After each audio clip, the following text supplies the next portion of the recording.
Hello friends, this is Tisha from Meadows and Mortar by Tisha, and are you ready for Christmas yet? Because we are doing some very cute ornaments today. So the first thing that you want to do is grab these molds. They are from IOD, they are called Cloches, and we are going to mix up some resin. So the resin that we're going to be using today is going to be a clear resin. This is going to be the one that doesn't set up in 10 minutes. This one sets up over 24 hours. So I am using one that mixes equal parts A and B. You're supposed to mix it together for 2 minutes and then you pour it in your mold. You can use a little popsicle stick to get it in all the grooves and nooks and crannies to make sure that it's spread out evenly. Make sure that you're on a good level surface to work with, because this will, go to high points and low points. So you want to make sure that you're on a good level surface. And then I'm just going to be using these little dangly things that you use for jewelry, and I'm just going to put those in the resin directly so that I can have somewhere to add hooks to. After your 24 hours is up, you can pop those out of the molds, and then I'm going to use some Paint Couture's Extreme Guard, and I'm going to put it on the back surface of this. So the flat surface is where I'm going to put that Extreme Guard. That is going to be used as my adhesive for this. Now I use some AB Studios decoupage paper, and I'm going to back butter mine. These are rice paper decoupages, so this is going to be thicker. The fibers in it are going to show a little more, but they had the cutest little Christmas decorations on their decoupage, so that's what I decided to go with.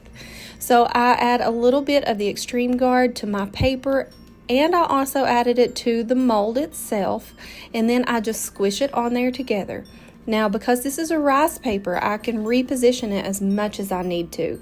So you see on the front of this one, it has like a little cage on it, and I'm just wanting to make sure that my little bird's face isn't covered up or anything by the little cage spot. So you'll see me position my stuff a couple different times, and then I just move it around accordingly. Then once that I get my final placement, I'll make sure that my Extreme Guard is on there really nicely, and everything will be able to dry and it will adhere to the cloche mold perfectly. The great thing about Extreme Guard is that it dries crystal clear, so you're going to be able to see your picture nicely through the front of this. Now what I do want to say is, whenever you're using a resin like this, it looks sort of cloudy whenever you're putting a photo behind it, but I'm going to show you here in just a second how to remedy that. So the main thing right now is I'm just wanting to cut up all these little pictures, put them on the back side of this so that we're going to be able to see it peeking through on the front, and then we're just going to let it all dry. I let this dry until it was dry to touch, but I think it was probably like 4 or 5 hours, because I'm pretty sure I did this before church, and then after I got back I was ready to move on to my next step, if I remember correctly. But if you want to, you can wait overnight. And if you'd like to try any of the Paint Couture products that I'm going to be using today, or the AB Studios decoupage paper, I will put a link to that in the description box below so that you can get those products yourself. And if you're not already following me, Meadows and Mortar by Tisha, on YouTube and Facebook, I want to use this as a shameless plug to ask you to do that. To get the most vibrancy out of your decoupage papers, you always want to have a light colored background. So I'm going to come in back behind my decoupage paper where this is already dried crystal clear, and I'm going to add some of Paint Couture's Farmhouse Linen. And you can see this is just a creamy color, and this is really going to help this pop. So whenever you look at the decoupage paper just plain without anything behind it, it's pretty, but it's not vibrant. Once you add this white behind it, then you're going to get some vibrancy. Remember me talking about that haziness? If you use some spray lacquer in gloss on the front sides of this, it's going to take that haziness away. So you can see how beautiful this looks now that I have that gloss lacquer on there. So I'm going to come in for some of the detail work, and I'm going to use Paint Couture's Pitch Black on this, on the base and on the top. This is going to be my base layer, and you're going to be able to see this in the background of everything, but it's also really going to help all of these details pop, and you'll see what I mean here in just a second. So I want to make sure that everything is covered good with a good base layer. You just need to use an artist brush and just get it on there as good as you can. I don't have the most steady hands in the world, but it's going to look beautiful. And you want to make sure that you also get that base part at the very bottom covered up as well, because once that this is hanging on a tree or hanging in a window or something, you want to make sure that it looks good and finished, that it looks nice and professional from all angles. The details in this IOD mold set is absolutely phenomenal, and it kind of gets swallowed up whenever you have just one solid color on here. But I promise, once that I get this black on there and it dries and I start with my detail work, you're going to be like, daggone, this is stinking awesome, because IOD does details phenomenally with their molds.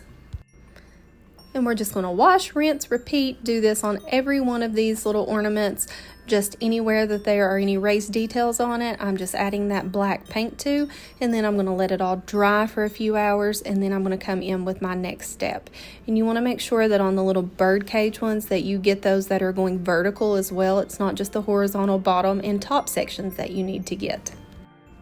This is Paint Couture's Stardust. This is a metallic paint, and you saw I just used a tiny little bit from the top of the jar, and I use a little artist brush. I don't have very much on there at all, and you can see I'm trying to kind of hold it as horizontal to the piece as I possibly can, so that I'm just barely brushing the tips of the details. So I'm going to have that black in the recessed areas, but then I'm going to have my shimmer up on the top areas.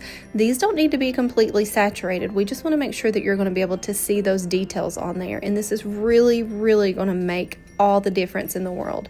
So you saw with just the black how flat and one-dimensional that it looked, and this really brings it up a notch. So with the Stardust, I also come in with some antique gold as well, and then I just use a variation between the two, and I toggle back and forth using some silver, some gold, just whatever I feel like the piece calls for. And none of these are going to be exactly the same. No two pieces are going to be the same, even if my photos are the same on the back plate of it. These are each going to be handmade, and they're all going to be different. And I think that what I'm going to do with these this year is I am going to tie them to the top of my Christmas gifts that I give people, so they will have their own little Christmas ornament that they can use next year on their tree, but it'll look pretty with, you know, the bow around it on the top of a present. It'll just make it something a little more special, and I just love little handmade gifts like this. And guys, here is our final product, and I have so many different variations, and I love the way that these turned out.